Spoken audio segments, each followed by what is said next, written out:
الحمدللہ وکفا وسلام علی عبادہ الذین اصطفی اما بعد۔ ایک سوال یہ ہے کہ شب برات کے اندر صلاۃ التسبیح کے نوافل جماعت کے ساتھ پڑھنے کا کیا حکم ہے؟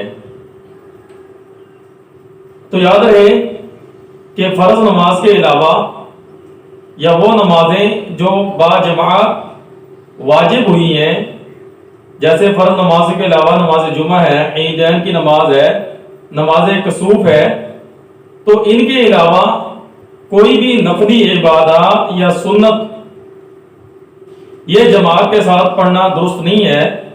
بلکہ امام ابو حنیفہ رحمۃ اللہ کے نزدیک مکروہ تحریمی ہے۔ اگر کوئی ساتھی یوں کہے کہ میں فرض نماز جماعت کے ساتھ نہیں پڑھتا کہ لوگ مجھے دیکھیں گے، اور ریاکاری کا شائبہ پیدا ہوتا ہے کہ لوگ دیکھ کر یہ نہ کہیں کہ یہ تو دکھلاوے کے لیے پڑھ رہا ہے، تو ایسا کرنا بھی درست نہیں ہے، کیونکہ فرض نماز کے اندر اظہار مقصود ہے، یہ دین اسلام کا شعار ہے، اور اس کے اندر اظہار ہی مقصود ہے، دکھلانا ہی مقصود ہے۔ لیکن جو نفلی عبادات ہیں ان کے اندر اظہار مقصود نہیں، بلکہ نفلی عبادات میں تو بندے اور اللہ کے ساتھ براہ راست تعلق ہوتا ہے، کسی اور کا تعلق نہیں ہوتا۔ اور یہ اللہ جل شانہ نے ہمارے اوپر بہت ہی احسان و کرم کیا ہے کہ جو فرض نماز ہے یہ عمومی عبادت ہے کہ سارے مل کر کرتے ہیں، لیکن جو نفلی عبادات ہیں یہ خصوصی عبادت ہے۔ اب اس کی مثال یوں سمجھیں کہ ایک بادشاہ کسی جگہ آیا اور اس نے خطاب کیا، سارا مجمع اکٹھا ہو گیا اور عمومی بات چیت ہوئی، سب نے سنی، لیکن اس خطاب کے بعد وہ بادشاہ یہ کہتا ہے کہ فلاں فلاں بندہ علیحدگی میں آ جائے، پرسنل میں آ جائے، میں نے اس سے کچھ باتیں کرنی ہیں۔ تو اس کی مثال بھی ایسے ہی ہے، جو فرض عبادات ہیں، فرض نمازیں ہیں، اس کے اندر انسان عمومی مل کر اللہ جل شانہ سے بات چیت کرتے ہیں اور اللہ کی عبادت کرتے ہیں، اللہ سے رجوع کرتے ہیں۔ لیکن جو نفلی عبادات ہیں یہ اللہ جل شانہ نے ہمارے اوپر احسان و کرم کیا کہ اے میرے بندے تو علیحدگی میں آپ سے پرسنل باتیں کرنی ہے، اور صرف میں ہوں اور میرا بندہ ہو۔ ایک دفعہ نبی اکرم صلی اللہ علیہ وسلم نے حضرت ابوبکر صدیق رضی اللہ تعالیٰ عنہ سے فرمایا، اے ابوبکر اتنی آہستہ تلاوت کیوں کرتے ہو؟ آگے سے حضرت ابوبکر صدیق رضی اللہ تعالیٰ نے کیا زبردست جواب دیا کہ یا رسول اللہ، جو باتیں میں نے جس سے کرنی ہے یا جس سے کہنی ہے، جو مناجات میں نے جس ذات سے کرنی ہے، میں نے اس کو سنا دیا اور اس ذات نے سن لیا۔ تو نفلی عبادات کی یہی حیثیت ہے کہ بندہ اللہ جل شانہ سے علیحدگی میں بات چیت کرے اور اللہ جل شانہ اس کی سنتے ہیں۔ تو اسی بارے میں بعض لوگ یہ کہہ دیتے ہیں کہ دیکھو ایسی جو عبادات والی راتیں ہیں، فضیلت والی راتیں ہیں، تو اگر ہم اکٹھے پڑھیں تو ہمارے جاگنے میں ذرا آسانی ہو جاتی ہے، اگر ہم علیحدگی میں الگ سے نماز پڑھیں تو نیند جلدی آ جاتی ہے۔ تو بھی دیکھو ایسی جو راتیں ہیں اس کے اندر چند لمحات میں،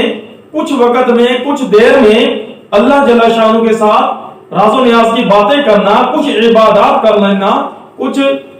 تلاوت کر لینا، دعا مانگ لینا، یہ اس ساری رات جاگنے سے بہتر ہے جو مجمع کی شکل میں آپ عبادات کرتے ہیں، کیونکہ اللہ جل شانہ کے ہاں آپ کے گھنٹے شمار نہیں ہوتے، اللہ جل شانہ کے ہاں آپ کا اخلاص شمار ہوتا ہے کہ اگر آپ نے اخلاص کے ساتھ تھوڑی دیر عبادت کر لی، اور یہ اس سے بہتر ہے کہ آپ نے پوری رات ایسے گزار دی، گپ شپ میں گزار دی اور مل جل کر گزار دی۔ اس کی مثال ایک یوں بھی سمجھیں کہ ایک بادشاہ نے آپ کو کہا ہے، ایک شخص کو کہہ دیا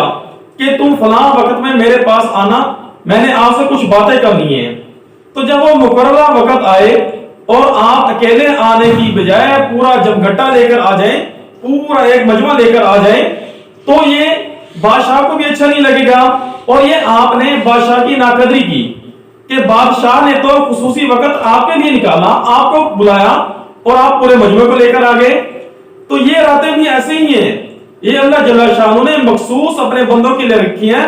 کہ اے میرے بندے تو تنہا میری عبادت کر, تو تنہا میری طرف آئے. اور تو تنہا آنے کی بجائے, تنہا اللہ جل شانہ سے باتیں کرنے کی بجائے پورے مجموعے کو لے کر آ جاتا ہے, پورے مجموعے کے ساتھ عبادت کرتا ہے. حالانکہ اللہ جل شانہ کیا کہتے ہیں کہ اے ہمارے بندے تو اکیلا میری طرف آ. تو اس لیے مفتی تقی صاحب دامت برکاتہم عالیہ فرماتے ہیں کہ دیکھو دین اپنی خواہشات پر چلنے کا نام نہیں ہے, دین تو اتباع کا نام ہے. نبی اکرم صلی اللہ علیہ وسلم کی اتباع کا نام ہے, صحابہ کرام کی اتباع کا نام ہے, تابعین تبع تابعین اپنے اکابرین کی اتباع کا نام ہے. اپنی چاہت اپنی منشا کے مطابق چلنے کا نام دین نہیں ہے. اس لیے جو عبادات جو یہ فضیلت والی راتیں ہیں, جس طرح اللہ رب العزت کی منشا ہے کہ میرا بندہ تنہائی میں عبادت کرے, یا جس طرح ہمارا اکابرین کا طریقہ ہے اس کے مطابق ہم عبادات اگر ہم تھوڑی دیر بھی کر لیں گے تو انشاءاللہ ہمیں اپنے اخلاص کی بنیاد پہ بہت زیادہ اجر و ثواب ملے گا. تو اس لیے یہ جو صلاۃ التسبیح کی نماز ہے یہ تنہائی میں پڑھنے والی نماز ہے, ورنہ یہ جو سنت اور نفل نماز ہے اس کا اصل ضابطہ تو یہ ہے کہ بندہ گھر میں ادا کرے.